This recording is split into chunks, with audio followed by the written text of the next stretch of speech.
Hey guys, so everyone who knows me now knows that I am obsessed with Good Mythical Morning. I love Rhett and Link.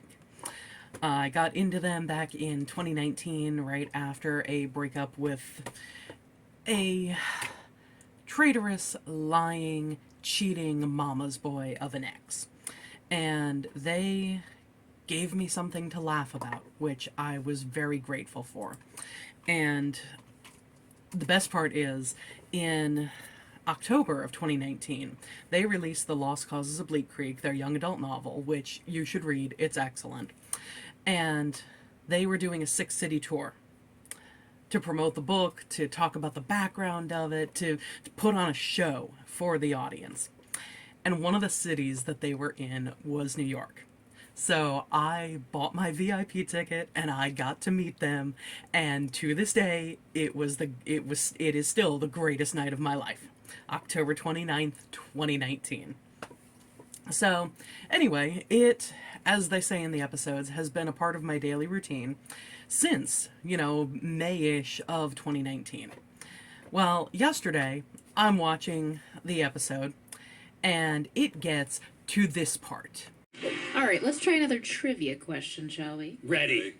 Which Beatles album was released in 1967?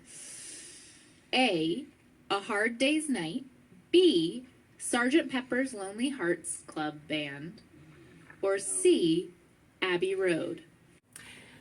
Link, oh my god, why are you shaking your head? Are you freaking kidding me? Okay, Link, we're relying on you. Well, hold on. I was going to say Abbey Road.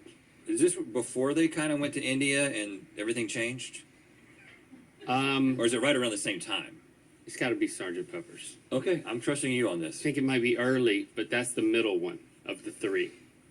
Sgt. Pepper's. That's correct. Yeah! Look at it. So yeah, thank goodness they got it. Or at least Link got it. Because he's the music one of the two of them. They both know things about music. They both sing, they both play instruments and stuff. But yeah, I get it. Not everybody's gonna know as much about the Beatles as me. I have legitimately forgotten more about the Beatles than most people my age will ever know. When I tell you I was obsessed back in high school, oh my god. Every conversation my freshman and possibly sophomore year had to do with the Beatles, or I would lead it back to something about the Beatles.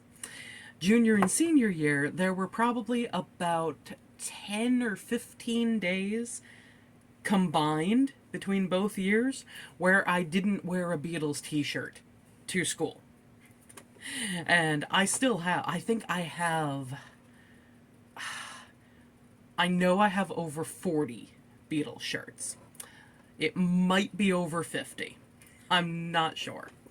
And yet I only have one Beatles hoodie, so that's kind of, I don't know, that's a little bit disappointing. I'm surprised I only have one Beatles hoodie.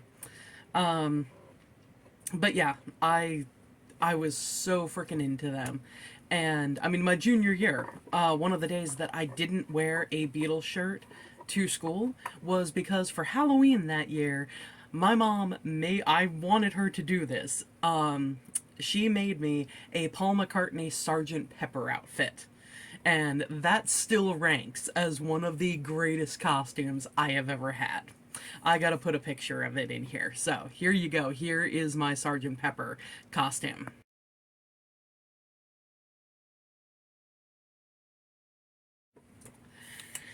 But anyway, yeah, I kind of love it when my obsessions collide like this, and I love having the feeling that, I'm watching old friends, because that's how I feel watching Good Mythical Morning. And I love that kind of thing. Like, it's obviously a one-sided thing. They have no idea who I am. Although they might remember the gifts that I brought them when I met them. But, realistically, they have no idea who I am. They don't know anything about me. And all I know is the things that they have presented through their show, through their podcast, things like that. So it's not, there is still an element of artificialness of the stuff that I know about them.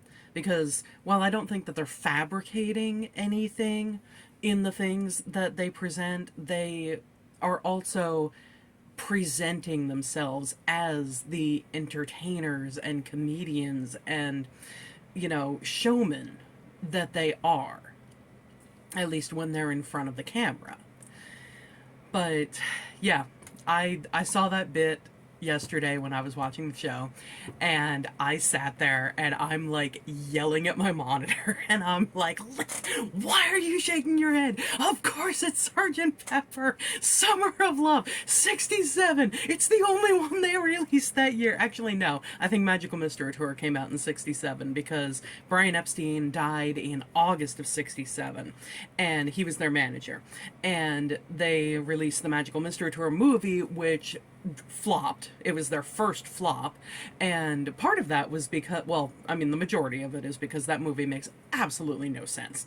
But another part of it was because it is a very psychedelic Technicolor dream kind of thing. And back in the 60s, you had mostly black and white TVs. So when they showed it on TV for people to be able to view, all these bright, gorgeous colors and stuff like that, you're not getting. But yeah, I was just like yelling at my monitor. And I do that quite a lot. When like the international dart games come and stuff, because the international dart games, if you haven't seen any of them, which I highly recommend watching because they are amazing. Anyway, Rhett and Link are trying a different dish. And with those dishes come the knowledge that it is from, that particular dish is from a certain country, that they have to throw a dart towards a world map and get as close to the correct country as they can.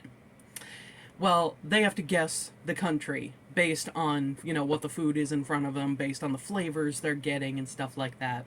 And there'll be different rounds where Link tries something and, say that it's something from Australia and it has Vegemite in it. He'll taste it, inevitably gag because he hates Vegemite, and then be sitting there, this is either Vegemite or Marmite or, some kind of, one or the other thing. Almost inevitably, he will go with the wrong choice and then throw it, across the map from the correct answer. And I will just be sitting there watching this going, oh my god, Link, no, go with your initial guess. The initial guess is correct. Don't throw it at the other country. And then, he winds up 50 centimeters or whatever behind Rhett. Anyway, this has just been me fangirling for this video. Hope you enjoy. And you know what? Comment some of your fandoms down in the comments. I'll see you later, guys. Bye. Quick edit. When I did this video, I actually recorded it on Thursday the 4th. So, may the 4th be with you and all of that kind of stuff. It's Reichenbach Day for Sherlock Holmes fans. So, the Good Mythical Morning video that I was referring to actually came out on May 3rd on Wednesday. But since this is Monday's video, yeah, well, I screwed up the dates. Okay, now bye.